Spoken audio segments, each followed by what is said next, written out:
আপনি যদি কলকাতা শহরের বাসিন্দা হয়ে থাকেন তাহলে উবার ওলার সাথে আপনার পরিচয় আছে, কিন্তু কলকাতায় আরো কম খরচে ট্যাক্সি সেবা দেওয়া পশ্চিমবঙ্গ সরকারের যাত্রী সাথী অ্যাপের কথা কি জানেন? কমিশন ও সারচার্জ না থাকার কারণেই মূলত এটি অন্য অ্যাপের চেয়ে ভিন্ন বলছে সরকারি দপ্তর। যাত্রীদের নিরাপত্তার জন্য অ্যাপের ড্যাশবোর্ডে সরাসরি পুলিশ দেখার সুযোগ রাখা হয়েছে এই অ্যাপে। ট্যাক্সি বুক করলেই বিস্তারিত গাড়ি ও চালকের বিস্তারিত তথ্য চলে যাবে আপনার ফোনে। লাইন ধরে ট্যাক্সি বুক করা ভোগান্তি থেকে মুক্তি দিতেই এই পরিষেবা চালু করা হয়েছে বলে জানিয়েছেন পরিবহন দপ্তর। দেশের মধ্যে সরকার পরিচালিত এই ট্যাক্সি পরিষেবা প্রথম বলে দাবি করছেন পরিবহন মন্ত্রী স্নেহাশিস চক্রবর্তী। যাত্রীরা আগে হাওড়া স্টেশনে প্রিপেড ট্যাক্সি সেবা পেতেন। যাত্রীদের আগেই প্রিপেড বুথ থেকে ট্যাক্সি বুক করে নিতে হতো। যাত্রী সেবার মান বৃদ্ধি করার জন্যই রাজ্য সরকারের পরিবহন দপ্তর ও তথ্য প্রযুক্তি দপ্তরের যৌথ উদ্যোগে এই অ্যাপটি তৈরি করা হয়েছে। হাওড়া স্টেশন, শিয়ালদা স্টেশন, কলকাতা বিমানবন্দর, কলকাতা স্টেশন এবং সাঁতরাগাছি স্টেশন থেকে চালু হয় এই পরিষেবা। সারচার্জ না থাকায় বেসরকারি অ্যাপগুলো থেকে 30 থেকে 35% ভাড়া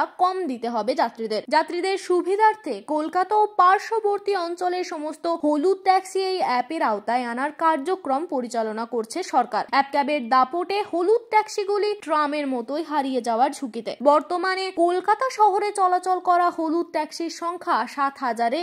এই অবস্থায় যাত্রী সাথী অ্যাপের মাধ্যমে হলুদ ট্যাক্সিকেও বাঁচিয়ে রাখা সম্ভব বলে মনে করছেন সংশ্লিষ্টরা। অ্যাপটি গুগল প্লে স্টোর ও অ্যাপেল স্টোরেও পাওয়া যাচ্ছে। সার্বক্ষণিক 2,000-এর বেশি ট্যাক্সি ও অ্যাপ ক্যাব এই অ্যাপের মাধ্যমে পাওয়া যাচ্ছে। দৈনিক 7,000-এর বেশি ট্রিপ দেওয়া হচ্ছে এই অ্যাপের মাধ্যমে। পুজোর মৌসুমেই লক্ষাধিক ব্যবহারকারী বৃদ্ধি পেয়েছে। পুজোর সময় সরকারি অ্যাপ ক্যাব পরিষেবায় 11 দিনে ব্যবহারকারীর সংখ্যা বেড়েছে প্রায় 1,01,251 জন। যাত্রীদের সেবা নিয়ে অভিযোগ থাকলে জানাতে পারবেন পরিবহন দপ্তরের গ্রিভান্স সেলে। তবে স্মার্টফোন না থাকা যাত্রীরা কিভাবে এই পরিষেবা পাবেন সরকারি দপ্তর থেকে বিষয়টি এখনো জানানো হয়নি।